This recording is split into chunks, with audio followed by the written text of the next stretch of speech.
All right, everyone. Well, welcome back to our online video series about learning music theory and how to read music.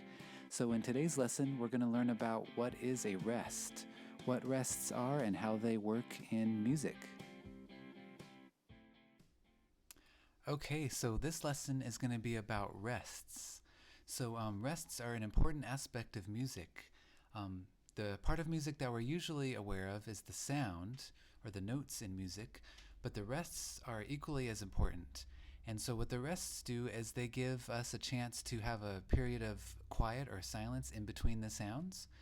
And without rests, then the music wouldn't really be music, it would just be continuous sound. And so we don't really notice the rests that much unless they're not there, and then we would definitely notice them. So, what the rests do is they give us a chance to have that pause, that break in between music, in between the sounds or the notes.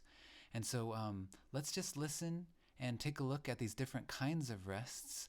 And in another lesson, we'll go over more specifics about the types and the names of rests. But for now, I just want you to get a chance to feel what it's and hear what it's like to have these different lengths of pauses. So let's go ahead and listen in here. So you'll notice in this first part, these first 1, 2, 3, 4 bars, our first 4 measures, that there's just going to be just silence. That's because it's a whole note rest. It's the kind of rest that's filling up the whole time. So this one's pretty obvious, but we can listen to that one. And as you see, as it's playing through, when that kind of rest is there, there's just silence. There's no sound. So coming up here on this next one, you're going to hear a different kind of rest. And then here's the rest.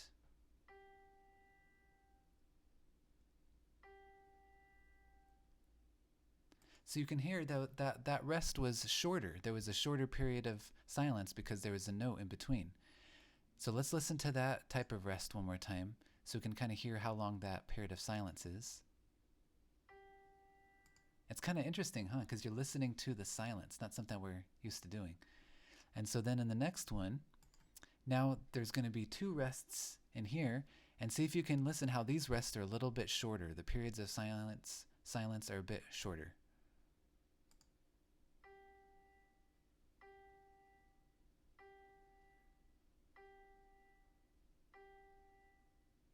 So you can hear that there's rests in there, there's periods of silence between the notes, but there's shorter periods, which also means that there has to be more notes or more sound because there's less silent time. So now let's listen to these ones. This is another type of rest, and you can hear how these rests are even shorter. So the little breaks in between the notes are going to be even shorter.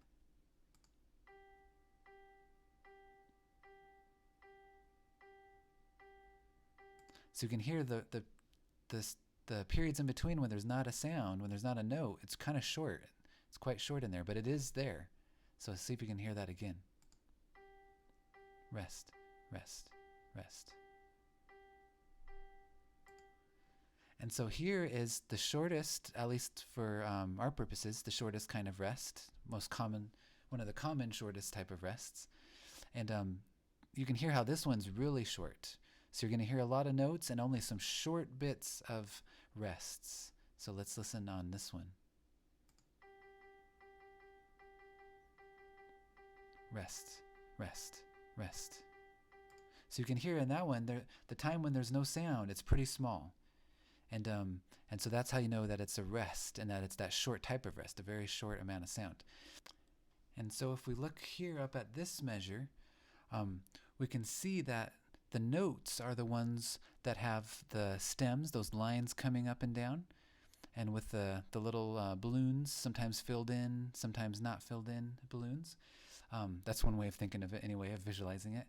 But so these are the notes. So that means the rests are those things next to them. So those are the rests. So if you look here, that's a certain kind of rest that takes up the whole measure, the whole bar. Here's another kind of rest. And here's another kind of rest. You can see they have different symbols. They're just different, marks to show the different types. And here's this kind of rest. And then down here's another kind of a rest. So the different types of rest have a different symbol, so you can tell which one is which. And so let's go down here a little bit. And like I was mentioning earlier, rests are important because they add subtlety to music. And without rest, it would just be a lot of sound. So I just want to show you an example. If we had either too much rests or not enough rests. So here's some example of too much rests.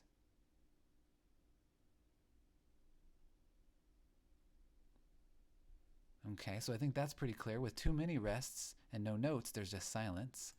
But here's the other end, where if we had no rests, too little rests, and we didn't have any at all, what it would sound like.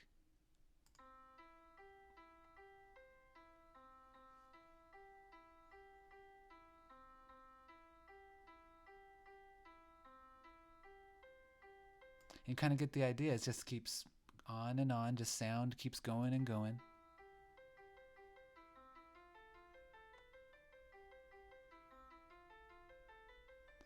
And so the different types of notes sound nice, but when it's just all notes, you know, it's not quite music. We need some rests in between to really give it some subtlety and flavor. So let's listen to this, basically the same notes. This next section has the same notes, but there's some rests in between to give pauses in between, and you can see how it sounds quite a bit different. So let's listen.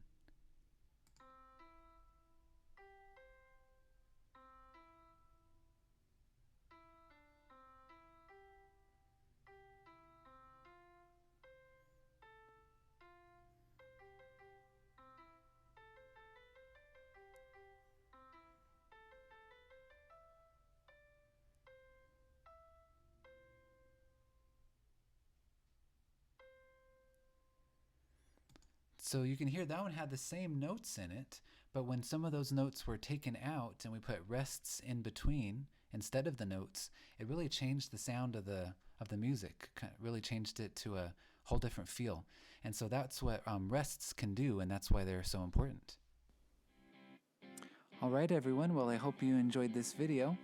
If you want to learn more, please be sure to check out other videos in this series. And you can also sign up for live online lessons on music theory and learning how to read music with myself. You can also do those same kind of online lessons for learning how to play the guitar. So if that's something that you're interested in, go ahead and click the link in the description box below, and you can go ahead and book your first lesson.